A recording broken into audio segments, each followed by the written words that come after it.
Alors, salut à tous, bonjour, bonsoir. Je suis très ravi de vous avoir ici. C'est important pour nous et ça c'est Flow Up. This is Flow Up and we are happy to have you here.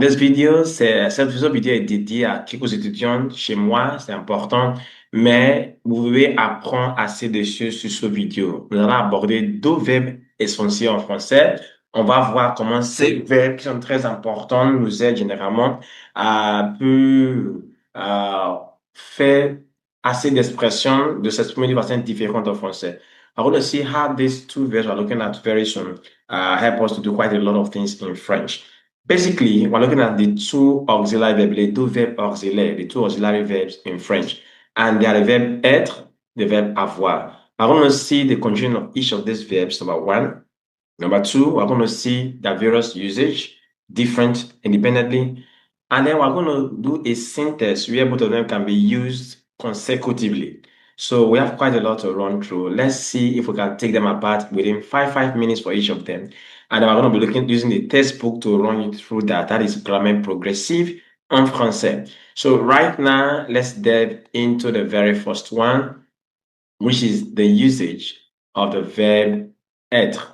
Le verbe être in French. Le verbe être en français, c'est important, comme je viens de dire. Et là, c'est à nous de maîtriser cela. Let's look at d'abord la conjugaison du verbe être. How do you conjugate the verb être? Je partage mon écran pour que vous pouvez voir ce qui se passe. C'est important de faire cela. So, voilà, on y va. Donc, on est là. We are here now. Le verbe être. D'abord, il faut toujours savoir que pour faire une conjugaison d'un verbe, to conjugate a verb in French, we need to call les pronoms personnels. And we have them here. These are the pronoms personnels. Voilà. We have je, you have tu, you have il, you have elle, we have on, we have nous, vous, il, elle. Avant d'aborder le verbe, what about the verb? Let's deal with the personal pronoun. Let's explain what they mean. You means I, tu means you, il means he or it, elle means she or it. On means one or we, but the verb is going to be in the singular. We'll deal with that soonest. We have nous, we have vous, we have il plural, elle plural. Now, let's take them apart one after the other and explain what they mean right now. We'll deal with tu, je, I. We know that already. Tu is you, vous is you. We call it vous de politesse au pluriel, and we say tu, which is also means you also. It's used for friends, for close acquaintance we are familiar with, and of course, God. And then vous de politesse is for a group of people, and of course, people in authority, people you are meeting for the very first time, strangers. We use vous de politesse for them. Now, the next thing you want to look at now is the examples. We have vous êtes prêts, monsieur, one person. Vous êtes prêts, les enfants, plural. We have très prêt, papa, tu es prêt, mon chéri. You see, that's familiarity there. We have the next one as il, we have elle. Il, elle means he, she, or it for people or things. Let's take the first one, elle est belle. You see, elle, because belle. Belle is an adjective. You can go to our previous video. You see more about that. Elle est belle, Isabelle. Il est beau, Kelvin. So you see, the gender determines what type of person or things. We have elle est belle, la tour Eiffel. And then we have that. And of course, we also have at the same time, il est beau, le musée d'Orsay. So that's for things or people. We use those two based on their gender. Then the thing you should note about is the plural form, il and elle. When you have all female without a male inclusion in a group, you use is they for them, you will use elle. But when you have male and female mixture, you will use il. Say for example, you have Paul, Marie, Cathy, et Julie sont français. Paul is masculine, the rest of it, I say il. Il sont Denise. So because of that Paul there, we are using il for them. So that notwithstanding, the next thing to take note of is the on. Now you see on and nous can be used together to mean we. Look at the example. We have Paul et moi. Paul and I, nous sommes français. We have that's plural. I can also say on est de Nice. We are from Nice. So that's the use of that particular that particular personal pronoun. So the rest are self-explanatory. So having seen, the next one I talk about has to do with the usage precisely of the verb être. Now, to do that, we have seen the conjugation. Let's look at the conjugation one more time. To do before we look at the usage now. Now, this is the conjugation. You have for your conjugation, je suis, tu es, you have il est, elle est, je suis, tu es, il est, elle est, on est, nous sommes, vous êtes, ils sont, elles sont. These are the way they're going to get. Look at the usage before we go to the usage proper. Je suis italien, I'm an Italian. Je suis américain, je suis I'm American. Tu es américain, rather. Il est à Paris, he's in Paris. Elle est à Paris. We have nous sommes en vacances. Vous êtes de Madrid, vous êtes de Londres. I will explain why those articles are used the way they are used as we go to the usage proper right now. But let's deal with the first usage so far. Now, talking about the usage of these verbs in French, or the verb être rather in French, there's quite a plethora of them. But the very first thing I want to take note of is that it is used in dialogue and use your je and the vous verb most often. Now, beyond that, it is used basically with what we call adjectives of nationality. I want to say I'm a Nigerian, I'm a Ghanaian, I'm an American, I'm from France. We use être for this kind of interactions in French. Let's see some examples now together. You will find that in this your screen, I have je suis français, vous êtes italien. Je suis français, vous êtes italien. You see être used there, français coming after. So when you want to deal with, and you have je and vous, basically in conversation, you have vous êtes. Look at the next example you have there. You have vous êtes de Paris, Mazurica. Non, je suis de Marseille. Stuff like that. Now, that notwithstanding, you have what we call nationality. Nationality. Look at these two boxes here. We're using the je and the vous. Now we have je suis anglais, I am this. Je suis allemand, I'm from Germany. Je suis grec, je suis japonais, je suis brésilien, je suis suédois.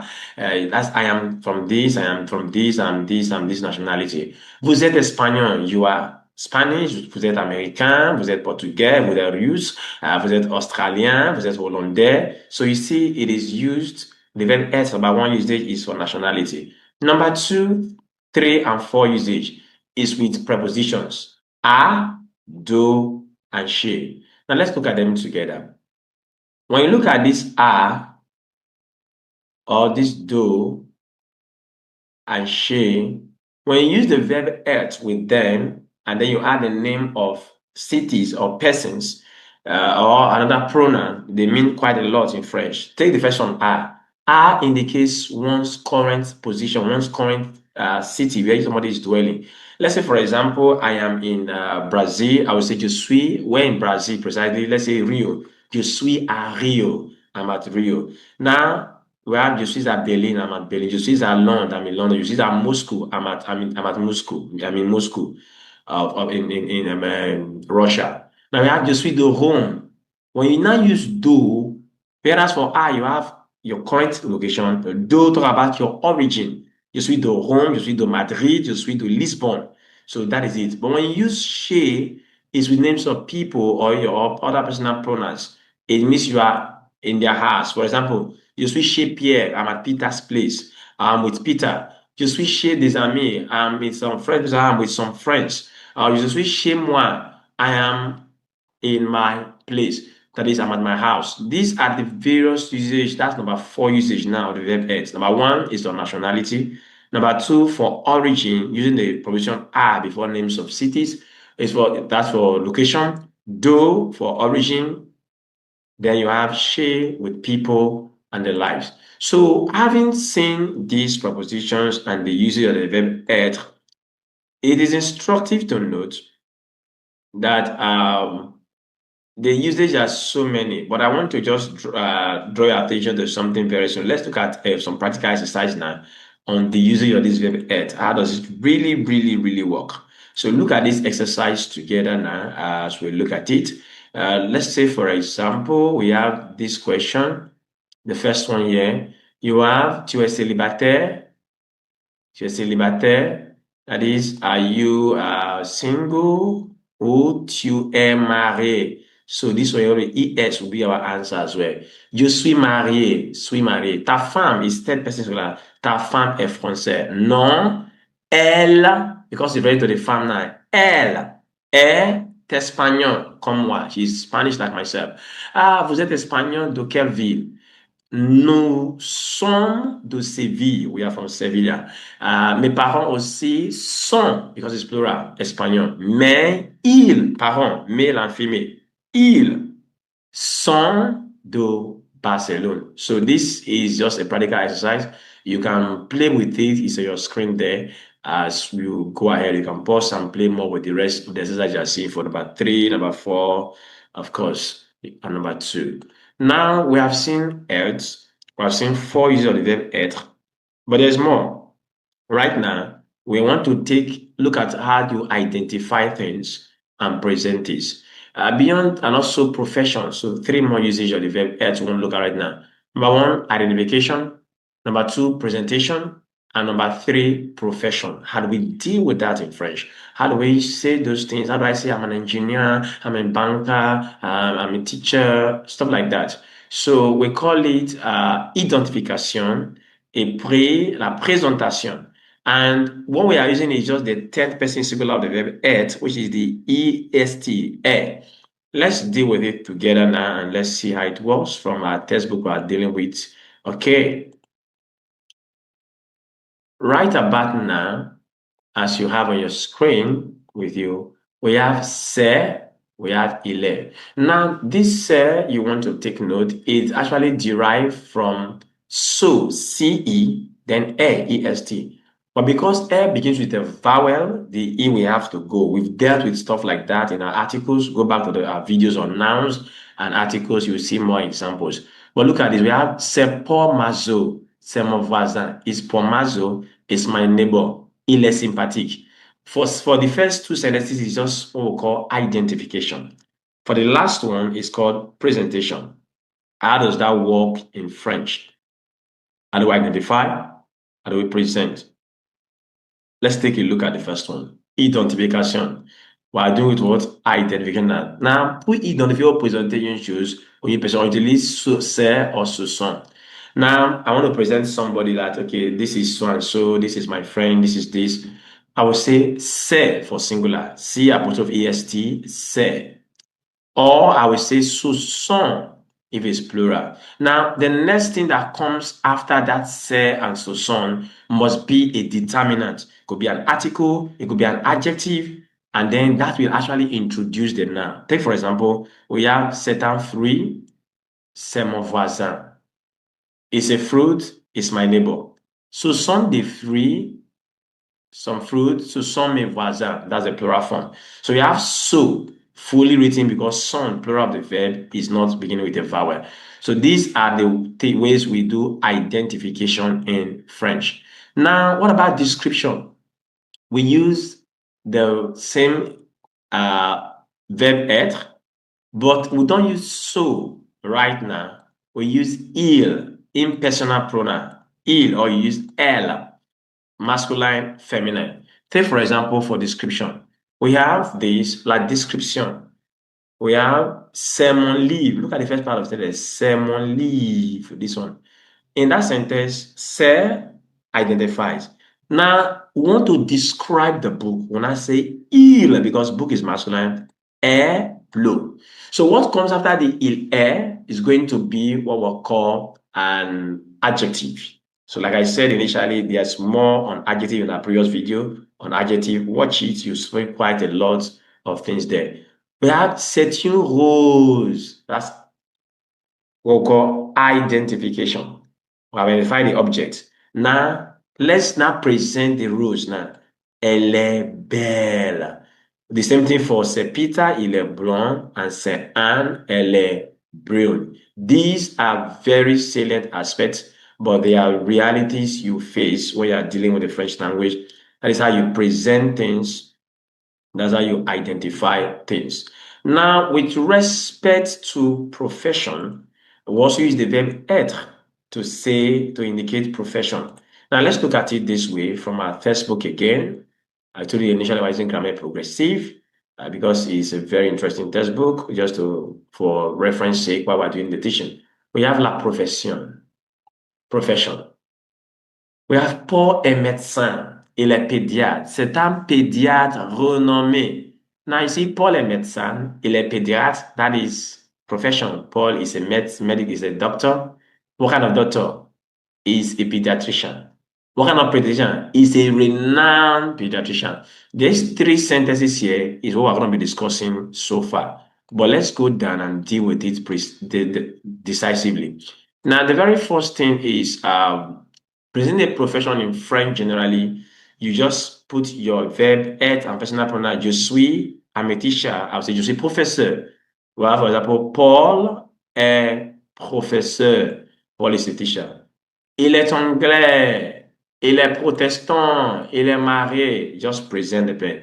Je suis secrétaire. Tu es ingénieur. Vous êtes professeur. Just profession dealing with it. However, if we want to go in details and be very precise, the type of engineer, the type of teacher the person is, like we want to give more details, we will now need an adjective to describe.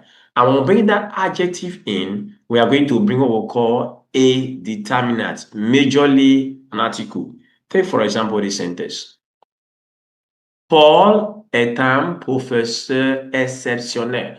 Paul is an exceptional teacher. Because of this exceptionnel, un professeur exceptionnel. Paul est un bon professeur. Est un bon professeur. So these are the ways you identify, you state profession, and also you try to be specific when you are dealing with it in French. There's quite a lot of this. You can go more and deal with it. We have, for more identification and presentation now, let's look at these sentences. We have c'est mon voisin, identification, il est sympathique, presentation. We have c'est un professeur, il est professeur de quoi? Is the teacher of what? C'est un jeune professeur d'anglais. You see, we're not being precise. Un jeune, a young English teacher. Ah, il est prof d'anglais. So these are expressions, these are different ways of saying, these are how you present presentation, profession in French, and you want to take note of them. They are very, very vital to help you in your mastery of the French language. Having seen all this, we've touched the verb être quite a lot. We have seen, number one, the conjugation of the verb être. We have seen, number two, the usage for nationality with articles we use to indicate current location, someone's origin, and of course, the people you are with, the house you are staying. We've not seen profession and also how to be precise dealing with the profession. There's another dimension we want to go into right now, and that is for the verb avoir. So we'll deal with the verb avoir right now in the next few minutes, and then we're going to come back and use the verb avoir and être in terms of usage and how they work together. So let's go now to the verb avoir. The verb avoir, like the verb être, is also very important because it's also an auxiliary verb, which we use with every other verb in French. So the first thing to master is the conjugation of the verb avoir. And that should not be too difficult. Let's look at it together now. We have what we call the verb avoir, le verbe avoir en français. Le verbe avoir en français, we have le verbe avoir. Worrying about the personal pronouns, these are they. For every verb, we use them when we're conjugating the verb. Yeah? But this is the verb. J'ai, tu as, il a, elle a, on a. Nous avons, vous avez, ils ont, elles ont. Now let's read it out really together in a sentence now. J'ai un passeport. I have a passport. J'ai une carte tu as une carte d'identité. You have an identity card. Elle a 20 ans. Nous avons un garçon et une fille. We have a boy and a girl. Vous avez des enfants. You have children. Il en froid. Elle en froid. Now, these sentences you see here will give us quite a lot about the usage of the verb avoir. Let's look at some of them. If you look at the syntax between avoir and, of course, the verb être. Now, originally, beyond this one exceptional case we want to mention, avoir is used to indicate possession. I have a cat, j'ai un chat. I have a bag, j'ai un sac. So note those for because they are important. This used to indicate possession originally. I have, j'ai. Tu as, you have. Il a, elle a, nous avons, vous avez. Ils ont, elles ont. Now we want to go further now to look at the exceptional usage. These are the areas students learning French from the English perspective have issues, so please pay attention. If I want to say your age in English, you say, I'm 30 years old. I am. If you want to say that in French, what will you say? Je suis 30 ans. No, it is wrong. We use the verb avoir for age. For example, mon fils a 3 mois. My child is 3 months old. J'ai 30 ans, not je suis 30 ans. J'ai 30 ans. That is how you use it for age. Number 2 usage.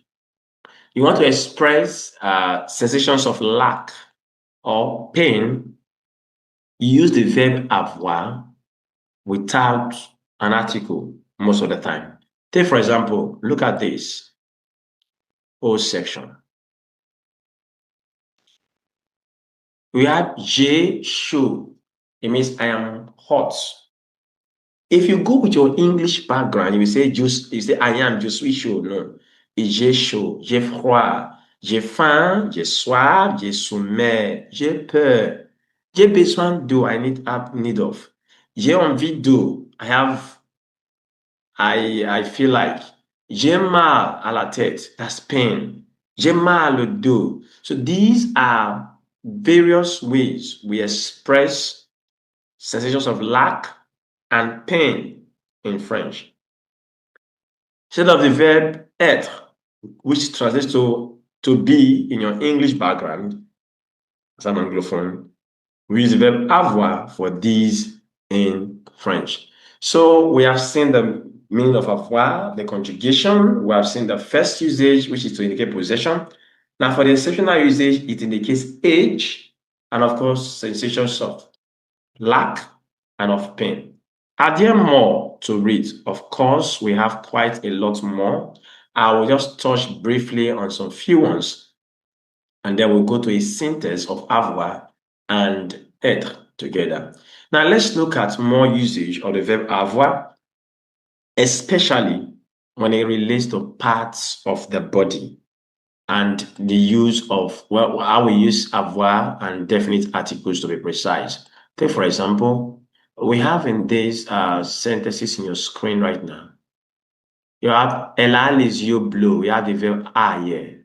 Elle a l'air sympathique. We have les cheveux bruns. We have elle n'a pas à voir again. So when you come to physical characteristics, we use avoir plus definite article, like your hair color and the rest, your eye color and the rest. And Lola a les yeux bleus. That is, Lola have blue eyes. Et les cheveux bruns. So you see, we use the verb avoir for that kind of stuff. Now, we have avoir le temps. This is another aspect. Avoir le temps, avoir l'habitude. When you want to express in French, generally, what we call disposition. We use avoir le temps, avoir l'habitude. Avoir le temps de, avoir l'intention de, avoir mal de, avoir l'habitude de, avoir l'occasion de. You have quite a lot of expressions that way. So we use those kind of expressions. Avoir is used with them. Now, finally, before we go to the synthesis of avoir and être, let's look at avoir usage in the negation. Now, look at this synthesis. Vous avez un chien. Look at this box. Vous avez un chien. Vous avez une voiture. Vous avez des enfants. That is, do you have a dog? Do you have a car? Do you have children? Now, I want to put this sentence in the negative and say no. I will say non, je n'ai pas d'eau. This definite article here had become do, a preposition. Whether it is singular, masculine, feminine, or plural. That is the standard rule in French. So take note of it when you're expressing with the verb avoir in this, I am going to negation. This is the rule in French language study. These are key and basic things about avoir you should know. And then it's been an interesting time, but not to worry. I have just very few more to add to it, and then we're going to be done with this section of our lesson. Let's look at the syntax now. Avoir, être. We have seen that conjugations independently, the various usage as well. Now, there are times as well you want to talk about the existence of something which you will now continue to identify or present. Let's look at it now. We have it this way with the verb avoir and être for identification, which is, for existence, the verb avoir. Now, you have, as you can see right now on your screen, il y a, that's my emphasis. Now, for il y a, it is formed from the verb avoir. The A there is avoir. Il y a. It means there is, there are. You want to affirm the existence of something. Look at the sentence you have. Dans la rue, il y a une voiture. That is, in the street, there is une voiture verte, there is a green car. That's the existence of the car there. Now, let's identify the type of car. C'est un Jaguar. So, avoir gives us the existence of the now. Être helps us to identify the type of car. Let's look at some more examples to that now. For existence, look at this now. You have il y a, dans la rue, sur la place, dans mon jardin. Regarde, il y a des arbres en fleurs. Il y a des arbres en fleurs. You see, there are to identify. Now, as you come down, as you go forward and continue, we have looked at c'est already for identification. C'est singular, ce sont plural, which we have explained initially when dealing with the verb être. C'est, ce sont. Regarde, c'est un cerisier du Japon. Regarde, ce sont des cerisiers du Japon. It's simply to identify. Identify. Now come back to these sentences now. We have dans la rue, il y a un homme. There is a man. Dans la rue, il y a 10 hommes. The existence of what? 10 people. So these are the key things you should know as a beginner in French that might give you issues coming from the Anglophone background. And Flow Hub is always here for you, whether you're going for TCF or for DEF, whatever you're doing. You're a student in the university, you got friends, come on, share the link with them and tell them we are here for you to take you through on the tour of the French language with precise examples and systematic guide. I remain your coach, Dr. Otigbali is the name, and it's going to be wonderful to keep having you here. Hit the subscribe button. We will see you in our next video because we have quite a lot coming your way. For now, we want to say bonne journée, bonne soirée, or bonne nuit, whatever time you're watching this video. Au revoir, auf Wiedersehen.